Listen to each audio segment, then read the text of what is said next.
decía yo, esto es una especie de silogismo, ¿no?, encadenado, ¿no? La vida es hermosa, por lo tanto todo el mundo desea gozarla, que para eso hemos venido a este mundo. Pero si las expectativas de goce no se realizan, uno se frustra. Es decir, esto lo vamos a ver luego con Schopenhauer, es decir, cómo una cosa que es positiva, gozar de la vida, si hay un exceso o un defecto, el problema es, si es por exceso, uno va a estar demasiado harto y entonces entra en una especie de aburrimiento, y si no se realiza se frustra, con lo cual se entristece. Y uno cuando está triste, si se pone a escribir, pues va a teñir su tinta de tedio de la vida, o sea, cansancio de la vida, melancolía, lo que veríamos de Durero. Acedia es el nombre clásico, lo llaman acedia o acedía, que aparece en los clásicos españoles, aparece. Tedio, hastío, que me parece una palabra tan bonita que por eso la he puesto en el título de hoy. Spleen, que como el nombre indica es una palabra muy española.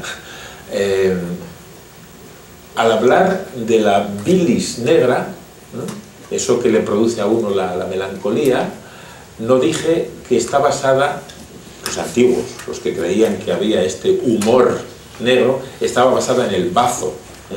El bazo es lo que los ingleses llaman spleen, y de ahí la palabra pasa por francés, y en el siglo XIX los románticos hablan del spleen. Ay, es que tengo el spleen. Y luego spleen empieza ya a significar varias otras cosas que se alejan de lo que es esa tristeza existencial. Hoy se diría abulia, más bien, es decir, falta de voluntad, ¿no? Y luego lo que los franceses llaman mal de vivre, ¿no?, incapacidad de vivir, ¿no?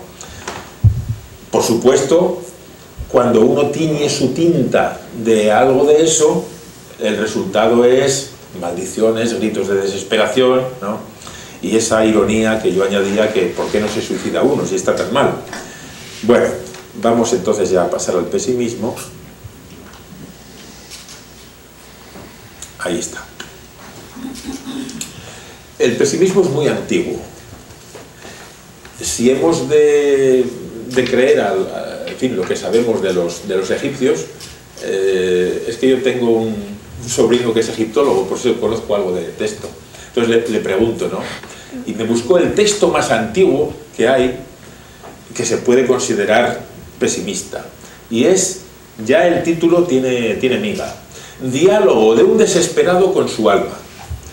Como saben, y si no lo saben se lo cuento yo, los egipcios tenían dos almas, y había una que era la que viajaba, y claro, uno estaba toda la vida aquí preparándose para que esa alma Ka, que llamaban, viajara bien, pero claro, hay aquí uno que sería un poco escéptico, y estaba un poco el hombre desesperado y se puso a dialogar. Oye, ¿y cómo lo vas a hacer?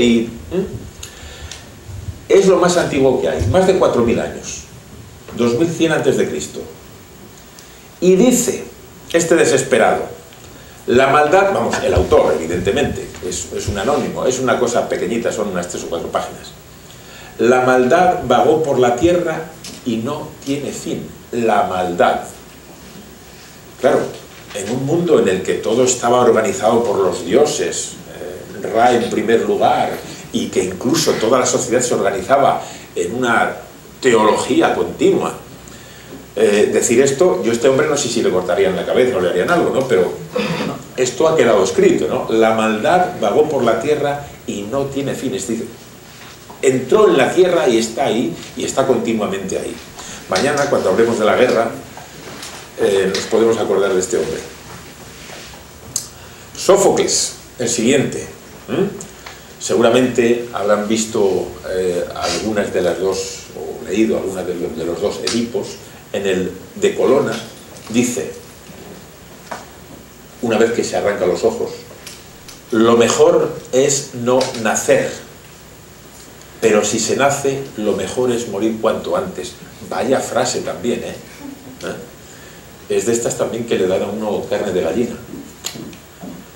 Y volviendo a esa manera que he tenido de contar, ¿no? de otras civilizaciones, entramos ya en la otra que forma esta corriente tan importante para nosotros en nuestra historia, seamos creyentes o no, que es el cristianismo, que tiene su raíz naturalmente en el Antiguo Testamento, en el Eclesiastés, que es quizá el libro más oscuro de toda la Biblia. Mejor es el día de la muerte que el del nacimiento. Tenía otras cosas que no les he puesto, entre ellas Plinio, habrán oído hablar de Plinio, el naturista. Bueno, más que naturista, era un compilador de cosas curiosas. Como era muy rico, pues tenía varios esclavos que él leía un libro en griego y le decía al escriba de turno, mira, copia esto, ¿no? Y entonces fue compilándolo por temas. Entonces tiene el libro 35, pues es sobre cosas de pintura, y hay anécdotas de pintura y tal. Y hay una anécdota que cuenta en una colección de libros que es magnífica, que no la he puesto, pero que la podía haber puesto igual. Y dice Plinio, en el reino de fulano, o quien fuera y tal, una señora fue a dar a luz. Y cuando el niño sacó la cabeza y vio lo que había, se volvió para adentro. O sea, eso también es ver las cosas oscuras, ¿no? Este era Plinio, una de las anécdotas de Plinio. Bueno, fuera de bromas, el pesimismo es una cosa muy seria. Y aquí tengo al señor, a Schopenhauer, solo vamos a hablar de él, Schopenhauer, que es el gran expositor, el gran filósofo de lo que es el pesimismo. Pura época romántica, ¿eh?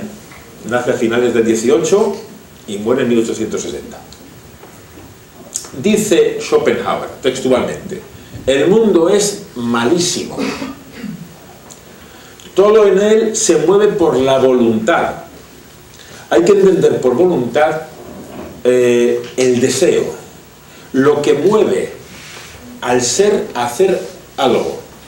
Lo que mueve, por ejemplo, a una piedra a caerse porque se desprende de un tejado, eso también se puede entender como voluntad en este sentido. Es decir, la energía que hay en algo para que actúe.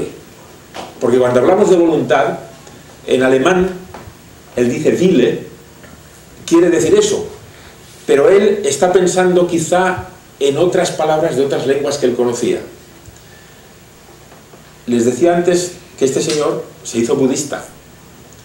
Había leído las Upanishads en latín, porque las acababa de traducir un sánscritista, las había traducido a latín, y era la única manera de llegar a ellas. Este señor lo leyó en latín. Es decir, el latín lo tenía, como toda esta gente, el griego y el latín lo tenían dentro. Hay una palabra en latín que a nosotros nos suena muy bien, que es amor. Y nosotros la hemos tomado directamente del latín, mejor dicho, seguimos hablando en latín, un poco podrido, pero en fin, latín. Amor. Y esa es la idea. Para los romanos, amor no quiere decir lo mismo que nosotros cuando decimos amor, es un poco más ambiguo. Amor para un latino es la fuerza generadora de la vida, que puede dar lugar al sexo o a ese sentimiento tan bonito del amor juvenil, el amor romántico, ¿no? Esa es la idea que hay detrás de voluntad en Schopenhauer, es decir, la energía, la fuerza, la necesidad de hacer algo. Y puede ser en una piedra que se cae por la gravedad, puede ser en alguien que mata a alguien porque quiere, puede ser un perro que mueve la cola porque tiene ganas de moverla, es decir, la voluntad, eso sería la voluntad.